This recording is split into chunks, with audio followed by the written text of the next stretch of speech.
Hello and welcome back to the Grog Hoarders. It's me, it's Paddy, and we are back again, once again, in the Kingdoms of Vynn, in the Thorne Coast. Where we left off, we were exploring Seapoint, Pellers' Folly, Flint's Finger, and Absconder Holm. So now we are joined here again, once again, with Jacob. Say hello, Jacob. The name's Oscar Finch, but hello. How are you, sir? Oh, I'm alright. I'm looking forward to see what next we have to tour on this wonderful world of ours. Exactly. Well, look, we have got quite a trek ahead.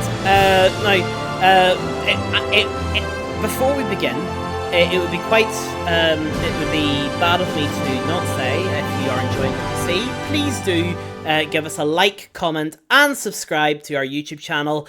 And also click the link below to watch part 1, because part 1 also includes the basic region lore of this area. We're just going to go straight into the world tour with this one, so there's going to be no cinematic lore, there's no nothing. So click on the link below and give that a watch, just to understand what the hell we're talking about. So, without further ado, let's get on to today's journey. So, today, we are going to start off in Absconder Holm. Then, we are going to move, get board the boat, go back over to Flint's Finger, and then back towards Seapoint without going into Seapoint.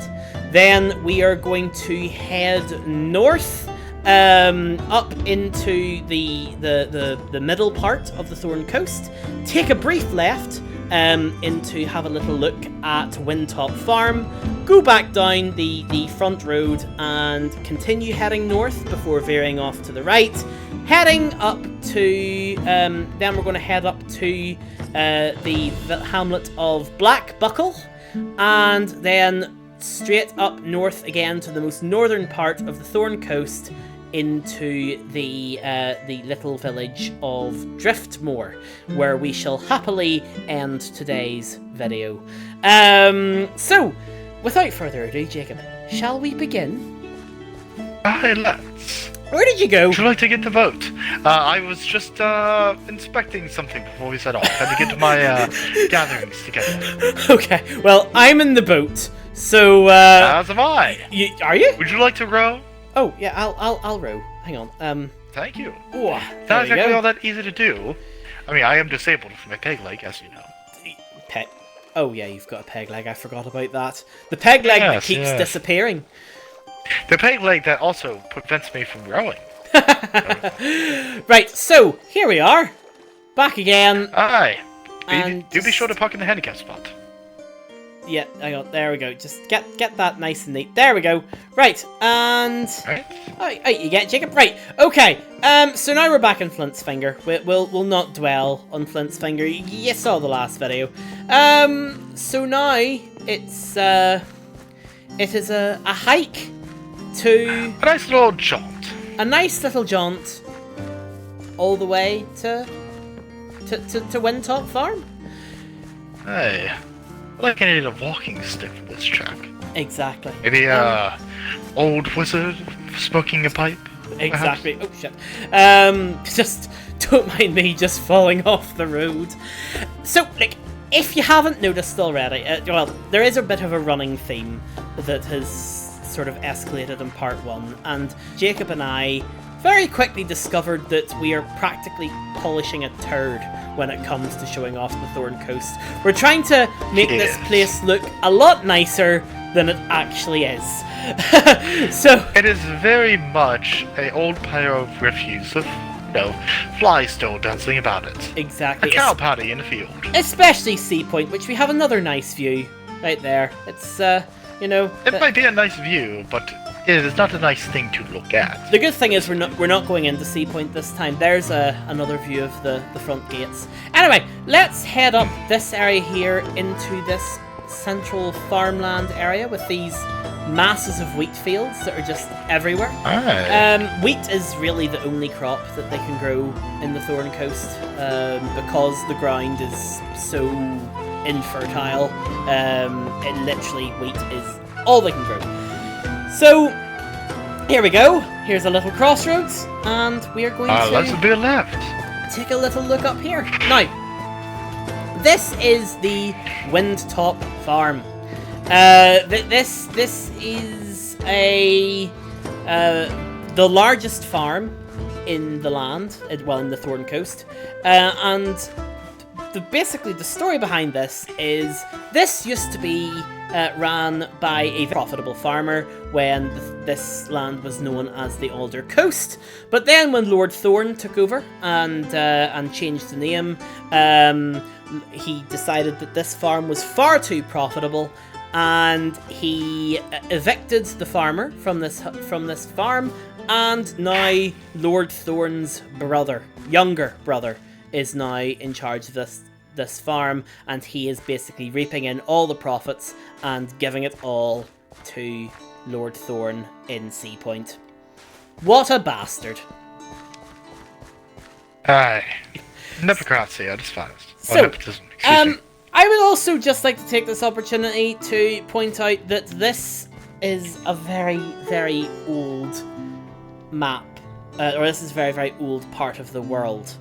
And I would like to say that the Windtop farm was a shared build job between me and another guy, I think his name was Mike, back in 2015. And 2 of these buildings was built by me, and there was one that isn't. I will give you a little guess as to what building wasn't built by me.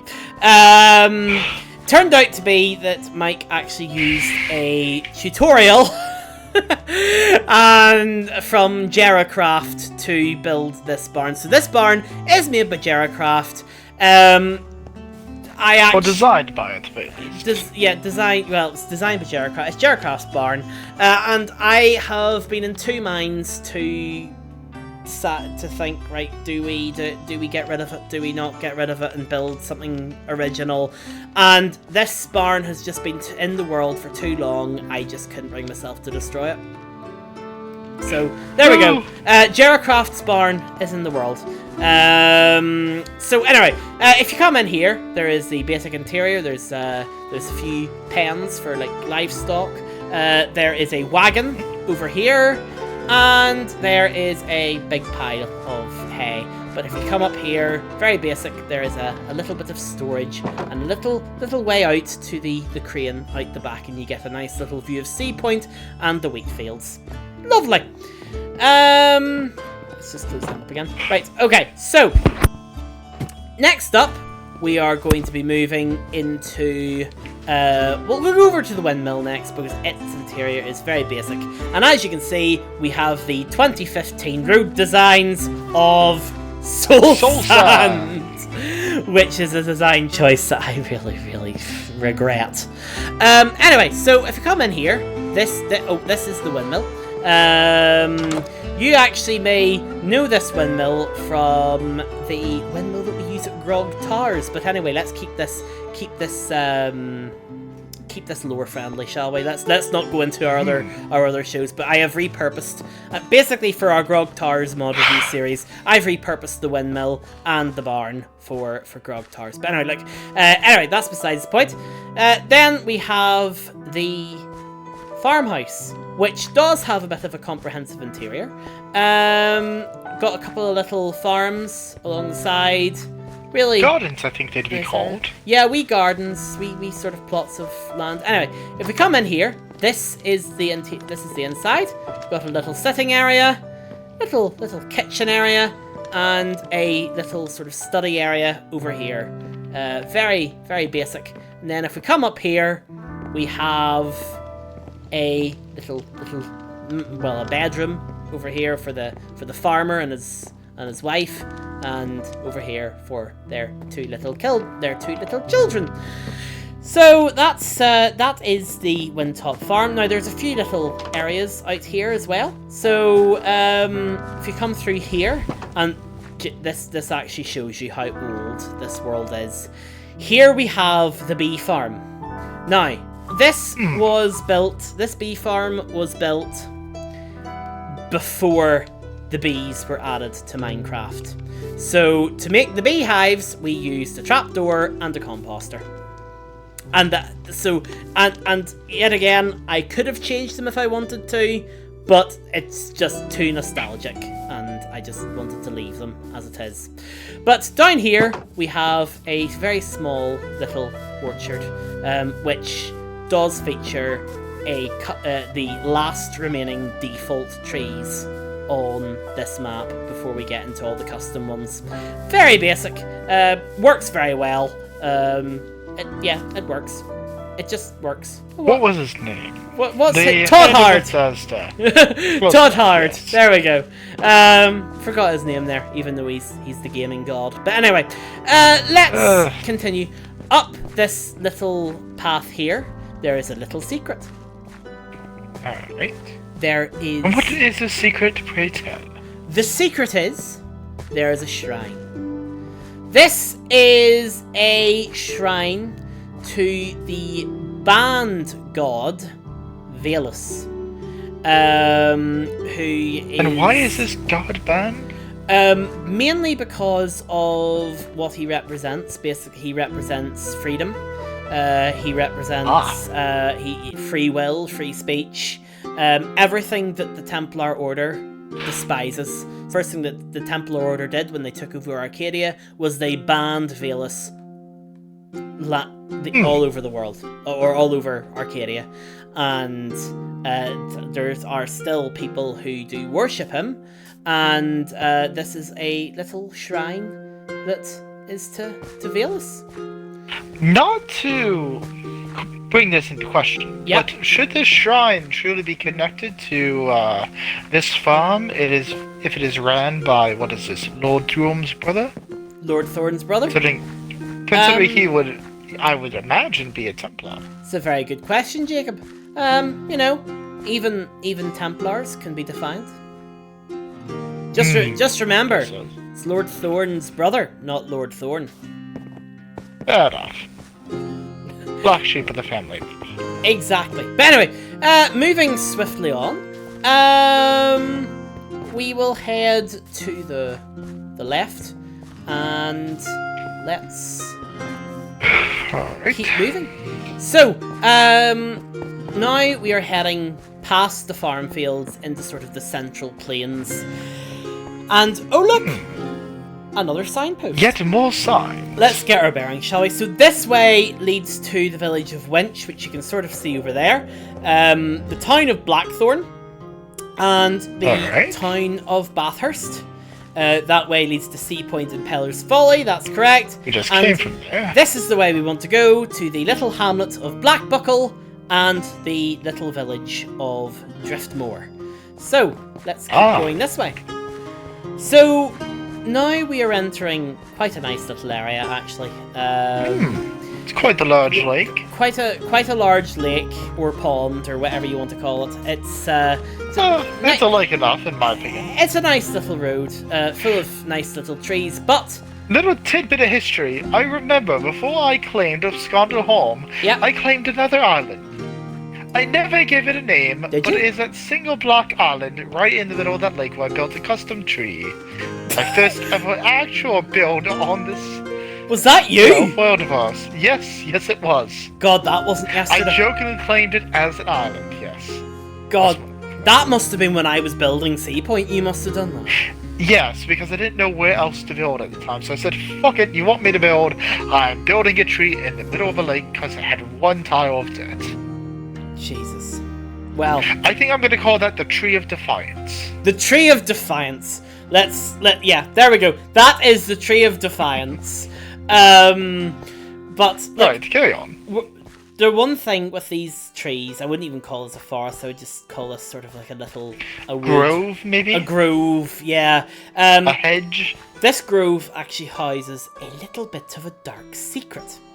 So if you come this way, this is the entryway to the Long Island Reboot, which is There's a lot of skulls.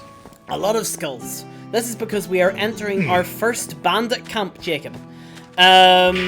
Yes, it feels very bandity with the skulls and lack of development. Acacia leaves. This is Long Island Rebout. So this area is basically a pirate camp more than anything that preys on the fishermen that are out fishing on the channel between Arkadia and Ellador. They do have a very pathetic little boat, but that is all they need to wreak havoc. Because if you remember in the lore video, most of the people in this land, because it's so poor and it's so much of a shithole and Lord Thorne doesn't care, most of the not most, but a lot of the civilians have turned to crime to try and make ends meet. And you get another little spoiler view at what's going on in Ellador, the closest Viking town to Arkadia.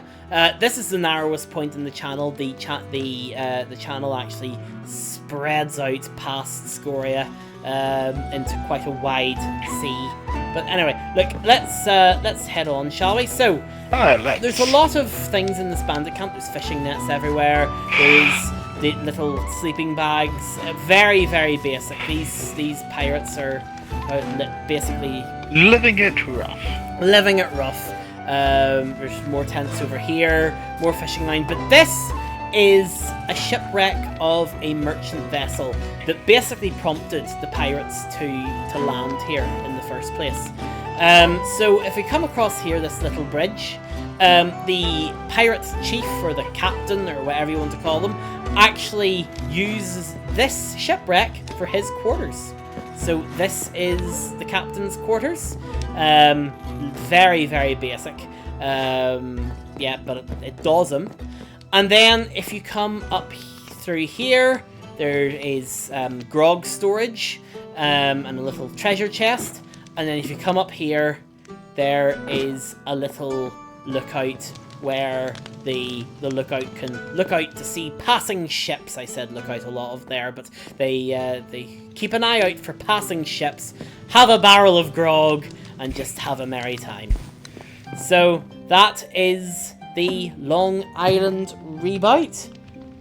So now, moving on next, we will head a little bit longer, or a little bit more, along the North Road. So, I do believe our next stop is going to be Blackbuckle, yes? It is indeed, the little hamlet of Blackbuckle. There is really nothing interesting to say about Blackbuckle. It is just a nice little hamlet, looks a bit hobbity, and it was... the only purpose is to be another destination. The people of Blackbuckle are very, very peaceful. They actually take a lot of pride in their little hamlet, which you will see when we get there. It's basically a garden village. That's the best way to describe it. There's flower beds everywhere, there's vegetation everywhere, and all the houses are very, very well kept. Because it's the only thing that they have, and it's probably the only little settlement in the Thorne Coast that is actually proud of what they do. So let's keep heading this way, and here we are, the village or hamlet of Blackbuckle. So yeah, as you can see, it is, you can already tell that they take a lot of pride. They've even gone to the trouble of fancying up their actual road as well going in. So yeah, there is loads of little flower beds for them that has flowers in them. There's trees, there's everything. They really do take a lot of pride in this wee village. But anyway, all the houses here actually do have interiors. So if you come in here, there's a little house, lovely little stove, storage area, kitchen area, and bedrooms. And this is a very, very quaint area. It is modest, but it is still modest and quaint. Rather nice. Well kept. In here we've got actually a little fisherman's house, actually, because of the fishing hook in the wall, and he has a family as well. There's bunk beds in there. Not sure where he's fishing, gathering they don't have a pond or lake nearby. really, unless they go down the trail. The channel. I suppose that works. Takes it over to sea, or maybe he goes up to Driftmor. So yeah, this is literally just a double bed in this house. Very, very basic.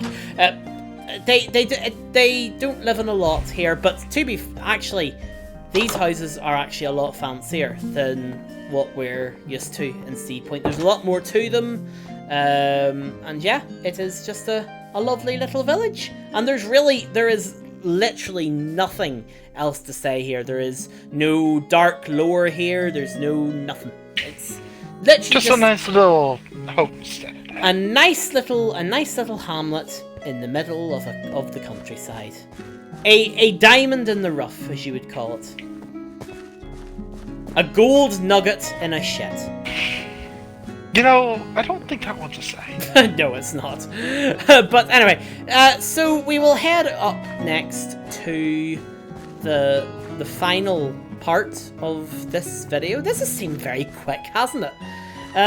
Yes, it's quite the short ordeal compared to Seapoint. It's definitely. But I guess it's more spread out, so I guess it makes sense. It's a lot more spread out. But look, this here is the little village of Driftmor, which is very different from what we've seen so far, mainly because of the stone houses. But let's head up here first. So here we have a field full of onions. This area is the land up here is a little bit more tolerable, but it's not big enough to sustain. So this is literally a little field full of onions. You know, I do love the old pathways we did for these fields. Yeah, they were a nice touch at the time. They sort of look a bit like crosses. It's nice. Well, maybe not the cross analogy, but the fact that they are made of coarse dirt, which or an X, goes well to farmland. It does. X's first, yeah. It does. Then we've got the wheat field in here, which is right, and it cuts across it rather nicely. Which is very nice. You even have a old-fashioned scarecrow. Lovely little wheat field, and then through the back. This field actually goes in through the back. This here is just a bit of land pasture or a bit of unused land. I see. So yeah, it's nice view of Bathurst Bridge beyond the front. Oh yes, spoiler for the next part. That is Bathurst Bridge, which is the border to the Thorne Coast into Cragmore, which you can see the first castle for Cragmore just over there. But I'm sorry, but you're going to have to wait a lot longer before you get to see that, because that's for a different region, a different showcase. Anyway, let's head back into the village proper. So basically, Driftmor is a fishing village. It prides itself a lot from its fishing culture. It's really like they've invested in like the proper boats, proper everything. And you can see here at the fishing front, they've got lots of wee canoes, which is actually the best way to fish out here. And they've also got a small little boat as well, and then they've got all the fishing nets hanging out. It's quite the operation. In fact, actually, you could arguably say that this little area does a lot better than the fishing culture over at Seapoint. It is a lot more profitable, and it racks in a lot more fish. And then obviously they go to Seapoint and sell it in the fisherman's market there.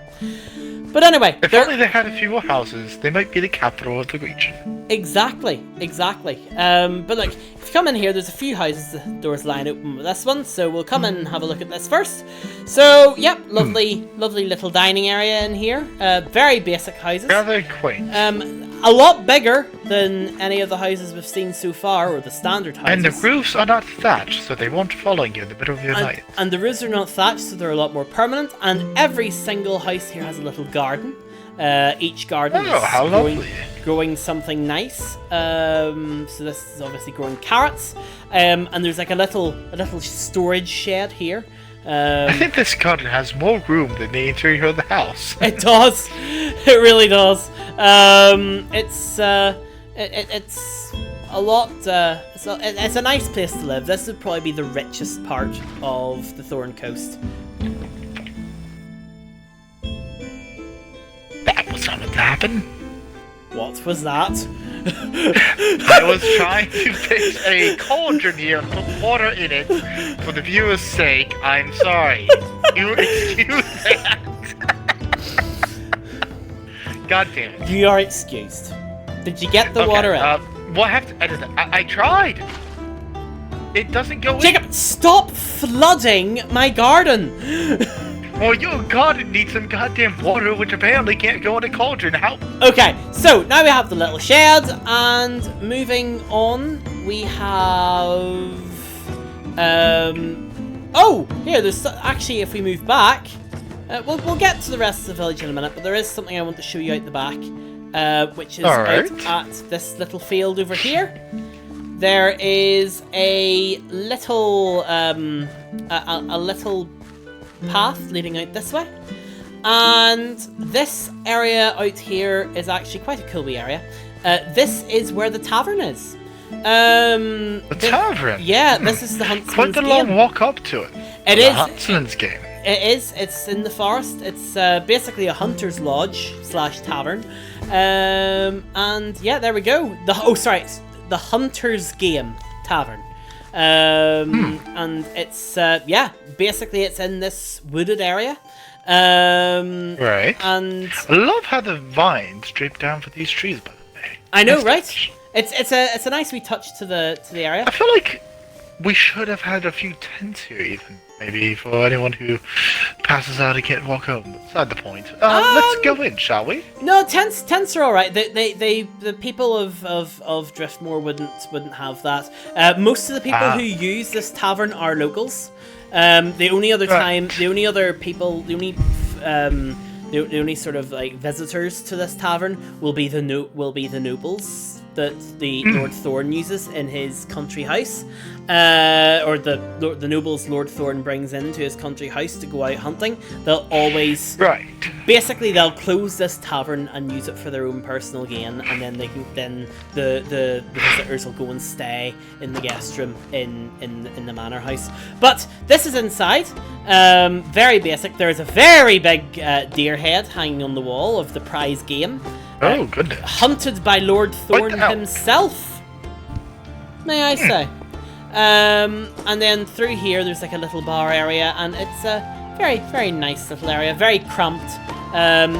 Little tavern for a little village, you know? Right. But it not is... quite as big as the one in Seapoint, but at least it's still standing. No, well, you don't walk right into the fire pit. Seapoint is a large central town, so it has to be a very big tavern in Seapoint to cope with the large numbers. But look, we'll head back into the village. We will see the other couple of houses. There's only 3 houses here in this village. Right. The second house is across the way. This is it here. If I can find the entrance in. Here we go. So there's already a garden out the front. They've got a sea view garden. Probably one of the nicest views in the houses. Yeah, it's a nice low view. You know, he can do his gardening. He can look out onto Smell the salt in the air from this channel. You can see the construction work going on in Ellador. Just ignore that. And then we will head into here. There's like a little shed area, or a little fully enclosed shed. It's not just a shallow one. It's a full-on barn, actually. So he's got little area for hay. You could actually keep pigs in here if he wanted to. There's a little cart. And then if we come through here, we've got his house. So this house is a lot bigger than the one that you saw before, or maybe it's just a lot more cramped, who knows. But there's a little sitting area for where they eat their dinner, little kitchen area, smaller kitchen than the previous house, but through this sort of cramped area in here, this is the bedrooms. And as you can see, he has got a very big family. He's got a child's bed here, his bed here, and then his other child's bed up here. So Very easy to fall out of bed and just to land on one atop another. Well, thankfully there's barriers, so especially up that one up high. Yes. That one up high is that's a bit touch and go. I'm just imagining one's own child rolling out of bed and cracking their head after they fall. I mean, it'd be one less mouth to feed, if nothing else. Exactly. But look, let's go into the final house, which is in here. Right. There is another little garden. This one actually has a little bit of a tiered garden. So we've got carrots down here. That's something you see every day. Then up here, we've got the upper tier, another little shed. They're really into their sheds. As you can see, these houses are luxury compared to what we've seen so far. And, yeah, as you can see, the little prep area, fishing nets, or no, sorry, a washing line, sorry. And this is an area where the lady of the house can do her washing. And yeah, it's in here is the interior. Very similar feel. Little eating area, a little kitchen area over here, and then over here we have the bedroom, which, as you can see, it's another cramped one. 2 double beds there, and then a child's bunk bed on top. So, yeah, it's very cramped. This is probably the smallest interior, I think. But as small as it may be, it's still rather nice. I mean, they have a cake after all. It's still luxury compared to Seapoint. You know, very, very luxurious. It's like on the high end of lower class, you could say. Exactly. Now, speaking of class, if we go up this hill, you can see the final part of Driftmor, which is called Thorndrift Manor. This is Lord Thorne's country estate, which actually has turned into more of a permanent home because, let's be honest with you, Castle Seapoint shit. He knows Castle Seapoint shit, so he has moved into this much, much bigger residence. Now, still, for state business, he will always stay at Seapoint, but this will be his main place of abode. So, if you come through these main gates, there is a tunnel. Quite literally, this tunnel is for in case the rare occasion of invaders. There's a little arrow slit where you can shoot arrows through to the invaders breaking through. And there's a place to pour out boiling oil as well and setting them on the fire. There is a portcullis, which you can see the mechanism up there. We'll take a little visit to that shortly. And if we come in here, this is the main courtyard of Thorndrift Manor. As you can see, it almost feels more like a castle than a manor house. Seapoint. I know, it's more of a castle than Castle Seapoint, and it's also a hell of a lot bigger. You can understand why Lord Thorne lives here rather than Castle Seapoint. Now, obviously, there's not really he needs to stay in Seapoint because that's the capital, quote unquote, of the region.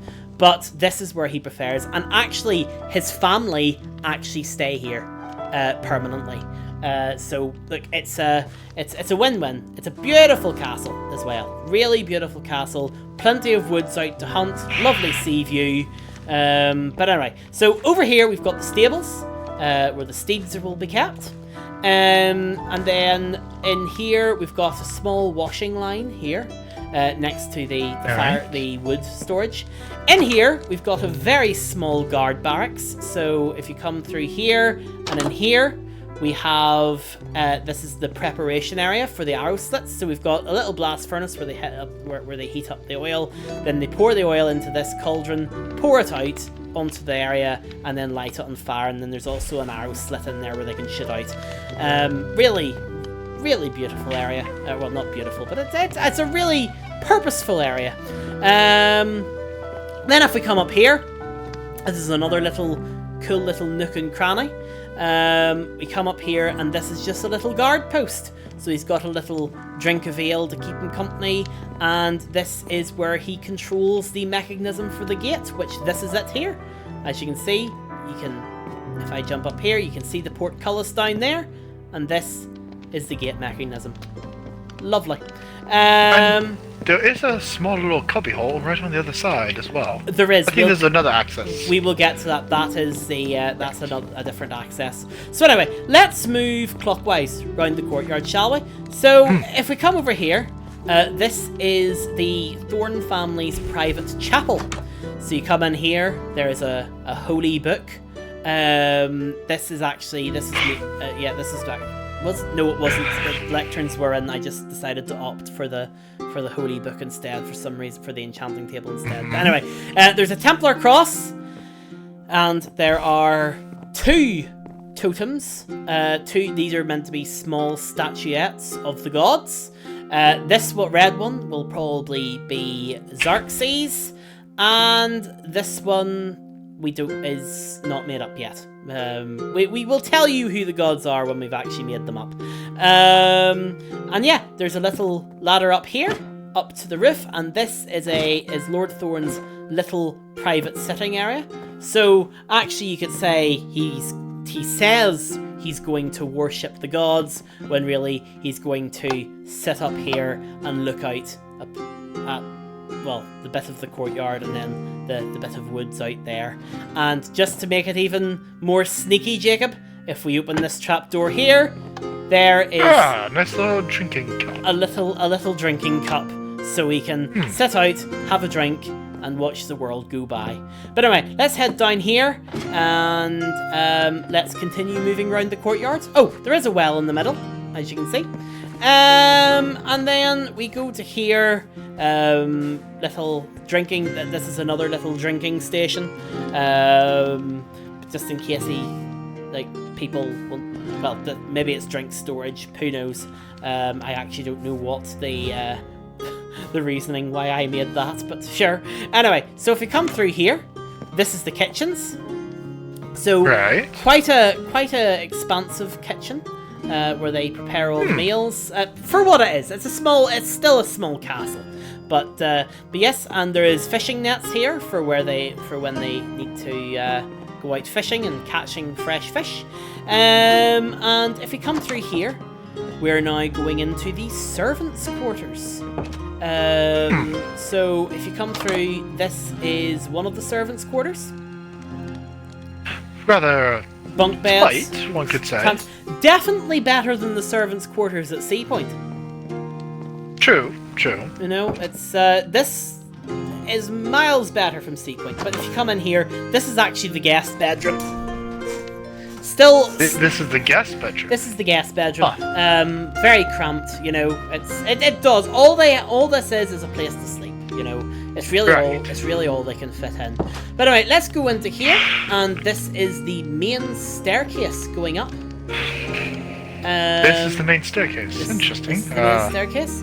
And if we come through here, this this here is the children's bedroom. So we've got one bed here. We've got a black curtain that separates the bunk beds in here. Oh, how handy. And this area of the castle is actually a tower. So if you come through here, there is a ladder that goes up to this bedroom, which is like the older child's bedroom. You actually saw him. It's the young prince, or not the young prince, the young lord. So whoever's going to take over the Thorne Coast when Corvus Thorne passes away. This is the heir's bedroom. He also, because he's quite important to the hierarchy of the Thorne Coast, he also has a bedroom in Seapoint, which you also saw. But anyway, there is one more floor on this tower, which is just up into the attic. So very, very basic. Anyway, so if we head down here and go down here again, there is, at the very back, there is a little seating area for the kids to go out and just have a little sit down and look out at the world go by. Anyway, moving across the hall, this is Lord Thorne's bedroom. So we've got the big spacious. I like the canopy. Yeah, really, this is certainly a lot more luxurious than his room at Seapoint. different colour of bed, has a little bit of storage in the wardrobe in there, and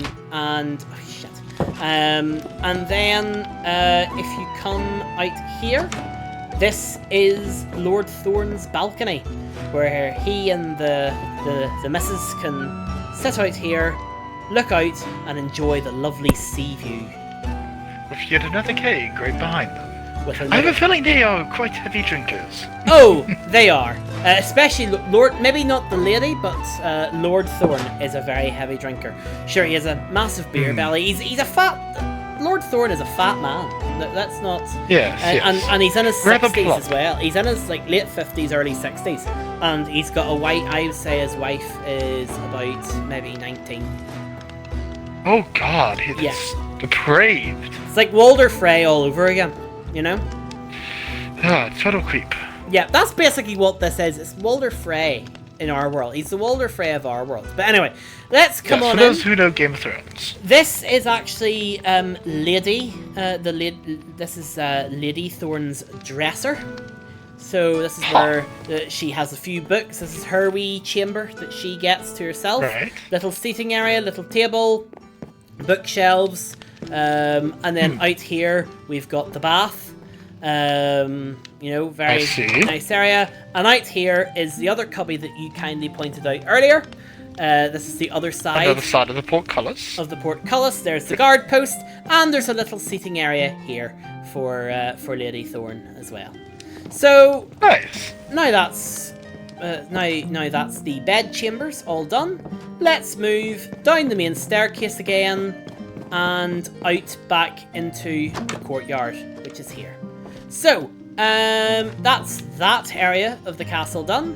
Now we have to move into the final room, which is in here.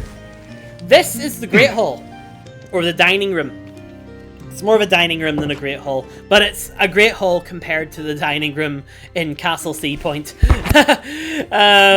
So yeah, this is a lot bigger table. This is for where the whole family sit. Lovely little hearth, a lot more spacious than Seapoint Castle. And then in here, up here, we have a little stage where Lord and Lady Thorne will sit to enjoy their dinner. And then down here, we have the food preparation area. Now obviously most of the food is prepared in the kitchens. This is literally just where the food has gone to be plated up, and there are little cupboards in there. I actually thought that they were actually properly cupboards, but they're not. They're just aesthetics. But anyway, so yeah, that is everything in Driftmor. And that concludes today's tour. It was a lot shorter than the one before, but that's because we didn't have a city to deal with. Next video, or the next part 3, is going to be a lot longer. Click here to watch part 3 of the Thorne Coast tour whenever it gets released. Or, alternatively, click this link here to watch part 1. You definitely don't want to miss that if you haven't already seen it. So thank you so much for watching. Don't forget to like, comment, and subscribe. And we will see you in the next part. Say goodbye, Jacob. Adios, everybody. See you in the next one. Bye-bye. See you later, guys.